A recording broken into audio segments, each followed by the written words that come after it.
vais regarder cette vidéo sur le contexte d'Elden Ring. Il y en a de 40 heures sur...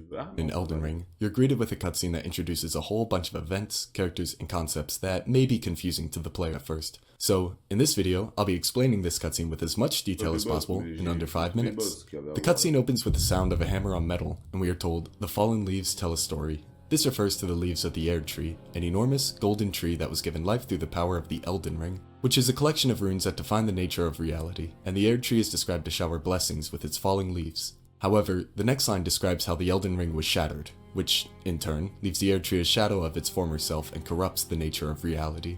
We are then shown two figures working with a hammer. We first see Queen Marika, who is the goddess who used the Elden Ring to create the Erd tree and establish the laws of reality known as the Golden Order, but is shown here shattering the Elden Ring. Then, we see another deity named Lord Radagon attempting to repair the Elden Ring. Radagon functioned as Queen Marika's second husband and Elden Lord, the one who helps control the Elden Ring. It's also important to know that before Radagon, Godfrey was Marika's first husband and the first Elden Lord, and Radagon was married to someone named Vernala before he married Marika. The narrator also clarifies that these events occur in the lands between, across the fog, which just refers to the region that this game takes place in. We are told Queen Marika, who is this figure, is nowhere to be found, as she seems to have disappeared shortly after the shattering of the Elden Ring. Here, we see Godwyn the Golden, son of Godfrey and Marika, being killed by assassins in the Night of the Black Knives, an event in which multiple demigods, which are the immortal descendants of the gods in the lands between, were able to be murdered after an unspecified character coordinated the theft of a portion of the Elden Ring known as the Rune of Death. Stealing a fragment of the Rune of Death was necessary because Marika was able to seal away this portion of the Elden Ring that dictates the destined death of the gods and demigods. This event is what would eventually lead to Queen Marika shattering the Elden Ring, allowing the great runes that make up large portions of the Elden Ring to be claimed by the demigods. While we keep talking about the demigods, let's first clarify what exactly this term applies to. There are two primary deities residing in the lands between, being Marika and Radagon.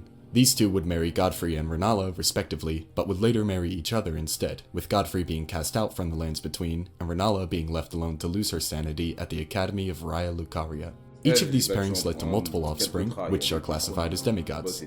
Usually, you can tell at least one of a demigod's predecessors by looking at the first letter of their name, such as Godric being related to Godfrey, or Radahn being related to Radagon.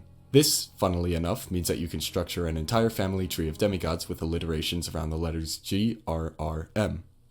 These demigods claim the Great Runes. Here, we see Ranni, the spectral witch who is strongly connected to the night and the moon.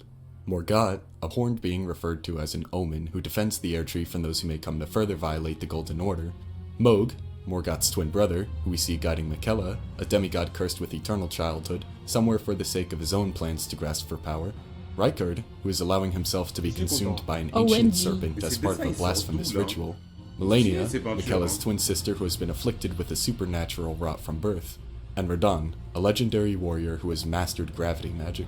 The demigods would engage in a great war for who would become the next Elden Lord, but none would come out on top, leading only to destruction. The Greater Will, which is described as the outer god that created the Elden Ring, abandons the demigods, leaving the next step in this story to those known as Tarnished. The Tarnished, which are essentially a group of cursed humans that return to life after death, were once guided by the Erd tree back to the lands between after they were exiled by Queen Marika for them serving no purpose to her. Since then, most Tarnished have lost the guidance of the Erd tree's grace from their eyes. However, grace continues to guide a few particular Tarnished once more.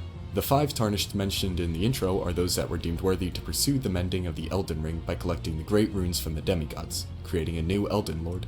These 5 Tarnished are Hoarah, the chieftain of the Badlands, the leader of the Tarnished during their exile, the ever-brilliant Goldmask, the scholar who studies a fundamentalist view of the Elden Ring and the order it can enforce, Fia, the deathbed companion, the woman who would remain by Godwyn's deathbed and seeks to restore the order of destined death, the loathsome dung-eater, the spiteful prisoner who wishes to kill and defile those around him to spread a disease-like curse on body.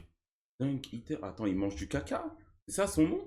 The spiteful prisoner who wishes to kill and order of destined death, the loathsome dung-eater, the spiteful prisoner who wishes to kill and defile those around him to spread a disease-like curse on body and soul alike. Sir Gideon Ofnir, the all-knowing, the Tarnished who seeks to become Elden Lord by amassing as much knowledge on the subject as he can. And finally, you, a Tarnished of no renown, tasked with standing before the Elden Ring and becoming the Elden Lord. Now, there's much more to uncover, such as who coordinated the Night of the Black Knives, the true nature of Marika and Radagon, or what became of the demigods, but to minimize spoilers, I'll leave that to you to find out on your own. I hope you enjoyed this, and I'll see you next time.